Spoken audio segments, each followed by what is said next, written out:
Praise the lord. మన ప్రభువును ప్రిరక్షకుడైన యేసుక్రీస్తు వారి అతి శ్రేష్టమైన నామంలో మీ అందరికీ నా యొక్క హృదయపూర్వక వందనములు. ప్రియ సహోదరి సహోదరులారా, ఈ ఉదయకాల సమయంలో ప్రభువైన యేసుక్రీస్తు వారు నీతో నాతో మాట్లాడని ఆశపడుచుండగా ఒక్కసారి వాక్యాన్ని ధ్యానించుకుందామా. కొరింథీయులకు రాసిన మొదటి పత్రిక 7వ అధ్యాయము 14వ వచనము. కొరింథీయులకు రాసిన మొదటి పత్రిక 7వ అధ్యాయము 14వ వచనము.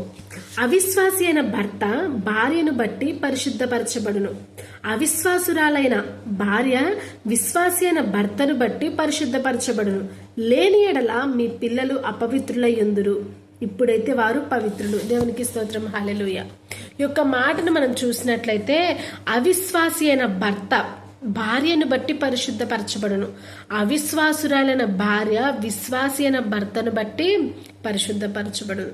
మన కుటుంబంలో ఎవరైనా దేవునికి వ్యతిరేకంగా ఉన్నప్పుడు భార్య లేదా భర్త ఎవరైనా కానీ సరే, వారి ఇరువురిలో ఎవరైనా ఒకళ్ళు పరిశుద్ధంగా జీవిస్తూ దేవునికి విధేయులై ఉంటూ దేవునికి అనుసంధానము కలిగి పరిశుద్ధంగాను పవిత్రంగాను విశ్వాసంగా జీవిస్తూ ఉంటూ తన తోటి అంటే తన సహకారి గురించి ప్రార్థన చేస్తే, విశ్వాసంతో ప్రార్థన చేస్తే తప్పకుండా వారు మారుతారు. దేవునికి స్తోత్రం, హల్లెలూయా.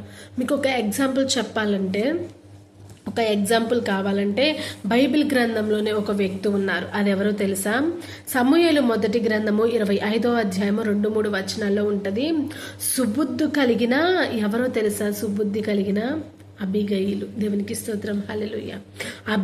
అబీగయీలు ఏం చేసిందంటే, తను తన భర్త కోసం, తన యొక్క భర్త కోసం దేవుని పాదాలు పట్టుకొని విశ్వాసంతో ప్రార్థించింది. దేవునికి స్తోత్రం, హల్లెలూయా. మనం కూడా అంతే. మన యొక్క భర్త కోసము, మన పిల్లల కోసము, మన తోటి వారి కోసము మనం దేవుని యొక్క పాదాలు పట్టుకొని ప్రార్థించే వారంగా ఉండాలి.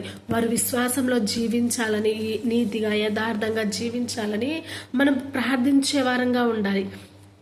మనము గనక అట్లా ప్రార్థించలేకపోతే కనుక మన పిల్లలు అపవిత్రులై ఉంటారంట. దేవునికి స్తోత్రం, హల్లెలూయా.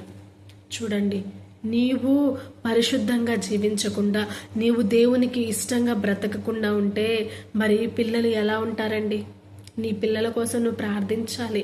నీ పిల్లల కోసం ఎదుటివారికి కనిపించేటట్టు ప్రార్థించకపోయినా నీ యొక్క హృదయంలో నీ పిల్లల కోసం ప్రార్థించే తల్లివిగాను, అంతేకాకుండా తండ్రివిగాను నేను జీవించాలని ప్రభు ఆశపడుచు ఉన్నారు. కాబట్టి ప్రియ సహోదరి సహోదరులారా, ఈ ఉదయకాల సమయంలో ప్రార్థన చాలా ప్రాముఖ్యమై ఉన్నది. ఉదయకాలంలో మనము దేవుని మాటలు విని శ్రద్ధగా ఆ మాటలను ఆచరణలో పెట్టినట్లయితే మన జీవితం బాగుపడతా ఉంటుంది. కాబట్టి ప్రియ సహోదరి సహోదరులారా, మనము పరిశుద్ధంగా పవిత్రంగా జీవిస్తూ దేవునికి యథార్థంగా నమ్మకంగా బ్రతకాలని ప్రభు ఆశపడుతున్నారు. మనము ప్రార్థన చేసుకుంటూ, మనం యథార్థంగా ఉంటూ, మన పిల్లలు, మన కుటుంబం అంతా కూడా దేవుళ్ళు పరిశుద్ధంగా పవిత్రంగా నీతిగా యథార్థంగా జీవిస్తూ పరలోక రాజ్య వారసులము అవుదాం. Praise lord. ఈ కొద్ది మాటలు దేవుడు దీవించి ఆశీర్వదించి మన హృదయంలో ఫలింపచేయునుగాక. Praise lord. ప్రార్థన చేసుకుందాం. ప్రార్థన. సకల ఆశీర్వాదాలకు కారణభూతుడైన మా ప్రియ పరలోకపు తండ్రి, వాక్యం ద్వారా మాతో మీరు మాట్లాడినందుకు వందనాలు. అబీగయీలు వలె మనసును మాకు ప్రసాదించండి తండ్రి. అబీగయీలు ప్రభుని పాదాలు పట్టుకొని తన భర్త కోసం ఎలాగైతే ప్రార్థించిందో, మా పిల్లల కోసం, మా సహకారి కోసం మేము ప్రార్థించే భాగ్యాన్ని దయచండి. ఈ ప్రార్థనలో పాల్గొన్న ప్రతి ఒక్క బిడ్డను మీరు దీవించండి. నేను వేసే భూమి మీద నివసిస్తున్న పసిపిల్లలు మొదలుకొని వృద్ధుల వరకు ప్రతి ఒక్కరికి తోడై ఉండి సహాయం చేసి ఆ మంచి ఆరోగ్యం అనుగ్రహిస్తారని నమ్మచ్చు. కార్యము జరిగించి కృప చూపిస్తామని ఈ చిన్ని ప్రార్థన సతి పరిశుద్ధ నామంలో అడిగి పెట్టుకుని ప్రార్థిస్తున్నాము తండ్రి. ఆమేన్. Praise lord.